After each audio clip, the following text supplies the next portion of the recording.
কি দেখছো? তাই না, কি আজকে মুড়ি চানাচুর? মুড়ি চানাচুর। বাদাম নিয়ে আসতে পারতে তো, মুড়িতে একটু বাদাম না দিলে ভালো লাগে না। বাদাম নেই, কে বলেছে বাদাম নেই? সামনের দোকানে বাদাম নেই। পেছনের দোকান থেকে নিয়ে আসো। ঠিক আছে, সে দেখছি। সামনের দোকানে নেই, পেছনের দোকান থেকে আনো। মুড়িটা কে মাখবে? রূপা বাবু এনে দিলাম, রূপা মুড়িটা মাখো। বাবুই মাখবে, আমি পারবো না, আমি পারবো না। দেখো কটা বাজে, 11:30 বেজে গেল। কখন করার মানুষ নেই। সকালের জল খাবার মানুষ কখন খায়? বেলা 12:30,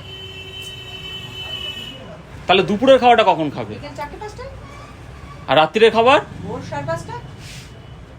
আমাকে তো ঘুমোতে দেয় না, ওরা জ্বালায়, খুব জ্বালায়। নাটকটা কম করো, মুড়িটা মাখো। মাখো, আমি তাহলে এ করছি, আমি বাদাম নিয়ে আসছি। আমার ভালো লাগছে না, তুমি আচ্ছা মুড়ি খেতে দাও, আমার শরীরটা